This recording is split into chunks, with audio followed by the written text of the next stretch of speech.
quarter of action about to get started, guys. Railers on top 28-8. They played a lot with a lot more intensity in that quarter.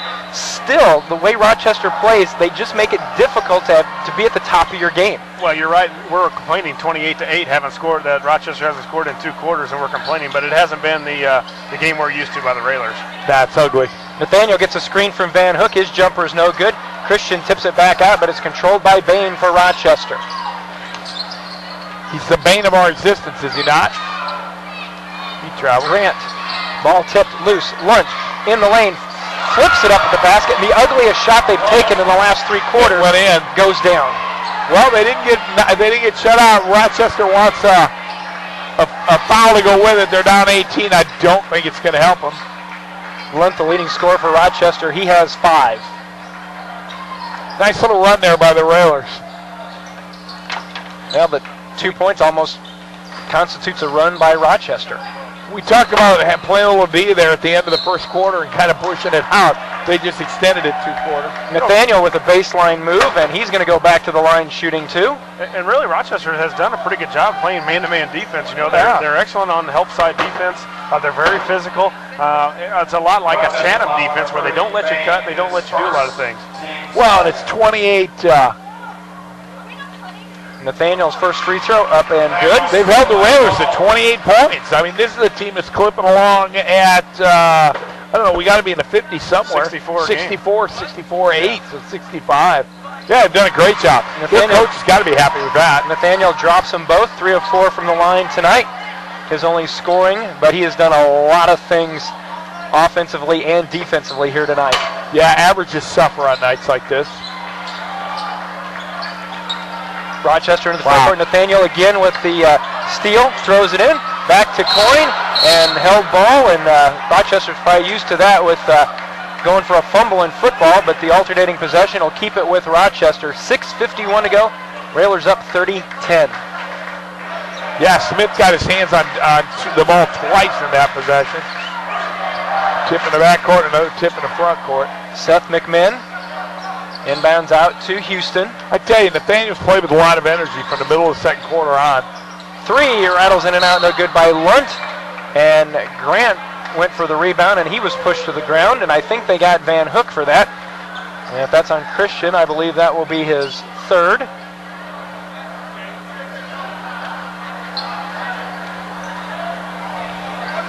Well, it's been ugly, Jeff. It's been ugly, and it's been ugly, but boy, a good crowd tonight for the Railers on the last nice night for a while, it sounds like. Yeah, the weather we're hearing for Saturday and especially Sunday makes it seem almost like Glenwood week. Yep, the weather outside will be frightful. Double dribble. Lob down. Nice job by Brant Coyne, who knocked it out of bounds, and I think if Brant had to do it over again, he would have just grabbed it. Yeah, but you know, he was thinking deflect, not steal. But boy, that fell right in his hands. Looking inbound, and again, oops! Poor kid. That's the worst thing can happen to you. There's nothing you can do. As Coyne and Van Hook were there, they knocked it right back to the inbounder, Seth McMinn, and he caught it. And I mean, it's just human nature. Exactly.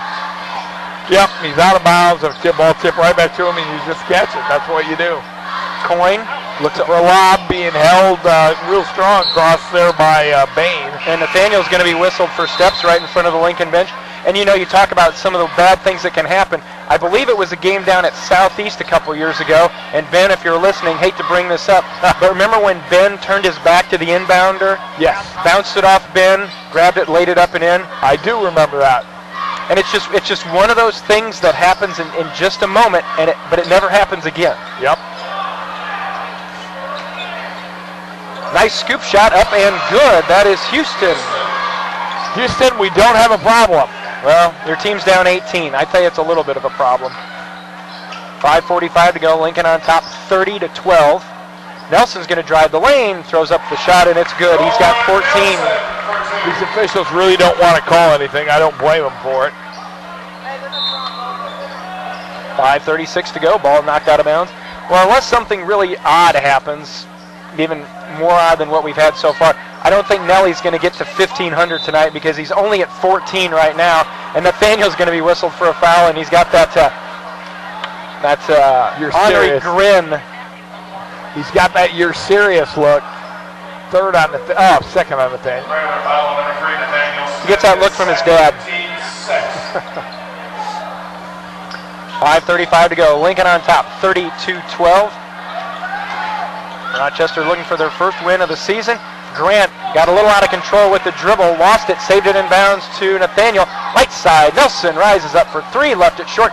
Coyne crashes the boards for the rebound. Sturdy and Coyne fighting for it, and it's knocked out of bounds by Brandt. Yeah, Jordan just hasn't had it from three tonight. You know, I think he's forced a few of them, not able to really. He's had a lot on the break. You know, he's taken a lot on the break. Yep. Just hasn't anything to roll in, and that happens. One made three, and he got fouled on that one. Yep. That happens. You just have those nights. Down the lane, Houston the scoop shot again. That one didn't go down. Coyne the rebound for the Railers. Nelson quickly into the front court. Underneath, Christian's there, puts it up and in. Boy, he had a game. He doesn't play tonight. We're in trouble, Jeff. Christian's 12 points, a career high that bests the two other occasions where he scored 11, most recently against Cahokia. Wow, that's pretty sharp math there, Jeff. That Milliken math? Yes, it is. 3 up and good from Grant, his first 3 of the night, 34-15. Did you have a calculator? Nope. Milliken math. 4.5 to go.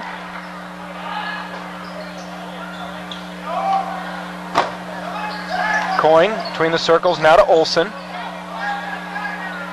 Down in the corner. Van Hook gets it back from Jake. This is quiet as a scrimmage in here, Jeff. Nobody has any excitement tonight.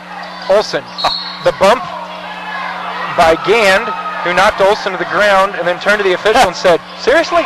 Yeah. Those, speaking as an ex-official, those are the ones that really annoy you. It's like, son, you know you fouled him, and I know you fouled him. Van Hook and Olson take a seat. Gesner back in for the Railers. Van Hook got a bunch of minutes tonight. Austin Kirby back in for Lincoln as well.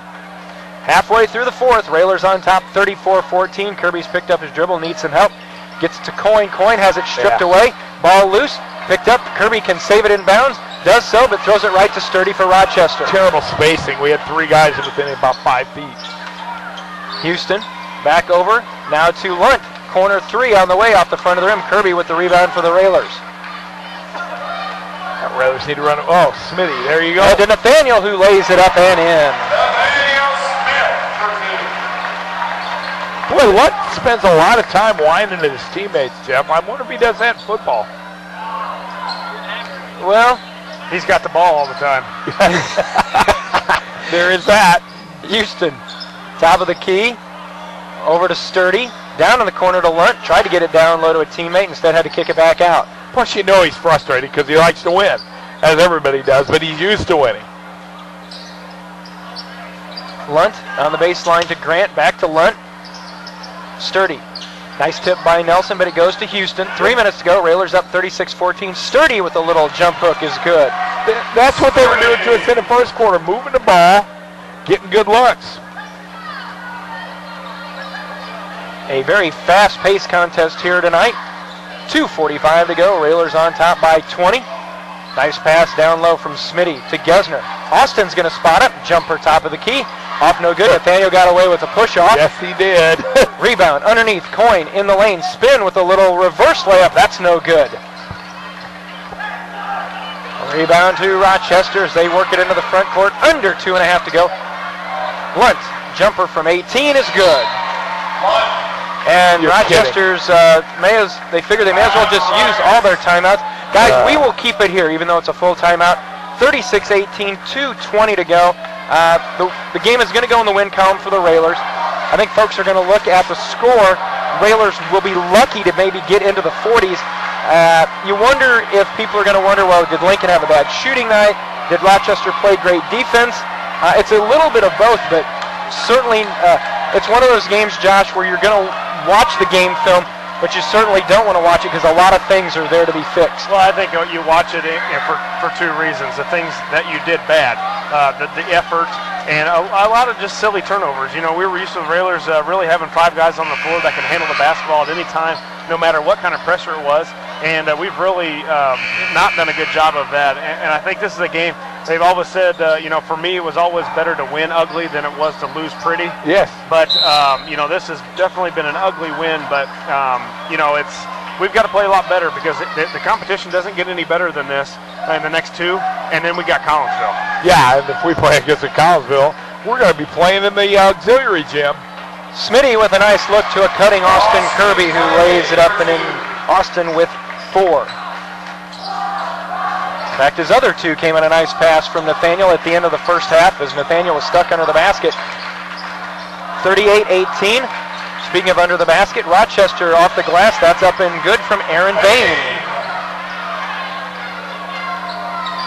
So they score 8 points in the first 3 quarters and now 12 here in the fourth. They went back to what they were doing in the first quarter, moving the ball and getting good looks. Gesner, a bump, no call. Then it's taken away, and then Jordan Gesner is going to get whistled for grabbing Gand, and Gand's looking at the official wanting an intentional. And it wasn't intentional. It's just not going to get called in a game like this. That'll send Rochester to the line, shooting free throws, a minute and a half to go.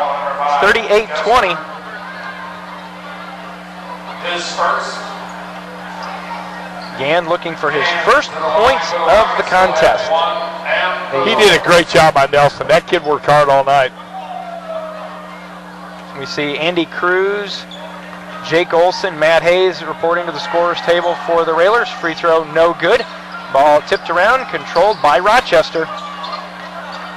Almost lost out of bounds, and then a foul is going to be whistled on the sideline. See which of the 3 Railers they got on that. They got Brant Coyne, and Brant's picked up his 4th. Cruz, Hayes, Olson in, Smith, Coyne, and Nelson will leave. Wow. Not feeling a lot of love from the coaching staff over there as these players leave the floor. I'm glad you're going to handle the interview tonight with Coach Jeff, because I'm suspecting he's not going to be very pleased. You know, and the thing is, I think one of the things is the effort. You know, you practice all day long, or all week long, Monday through Thursday, and this is the night. You turn the lights on, you let it all hang out, and this is where you have fun. And it just didn't look like the guys had a lot of fun tonight. Nah, it just didn't look like they were too interested in playing. And part of it is just this, but the problem is, as you said, next week we're going to have Jacksonville, and they're not very good. And then we're going to have Taylorville, and they're not very good. So we got to find a way to get up for these teams. Because as you said, we're also playing for a seed at Collinsville, even if we're 10-0. If we've got some ugly wins, we could be not a number 1 seed. Nice look inside. Gesner to Austin Kirby, cutting to the basket again. Austin with 6. It's 40-22. Approaching 1 minute left in this contest here on a Friday night. Austin, can he give it in return? Over to Olson, to Hayes. 3 on the way, up and good. Jordan Gesner. I'm not sure if I was Rochester, I'd be real happy with somebody bombing a 3. Gesner with a steal with the left hand layup and missed it. On the right hand side, went with the left hand, missed it, and then Austin's going to be whistled for the foul. Yeah, I'm not sure what he was trying to get accomplished there. 44 seconds to go. Railers are going to win. 43-22 is our score right now. Just a matter of the final. I got to tell you, if I was guarding a kid who launched a 3 at that point, I'd probably pick up a foul on the next one. Yeah, it wouldn't be pretty after that.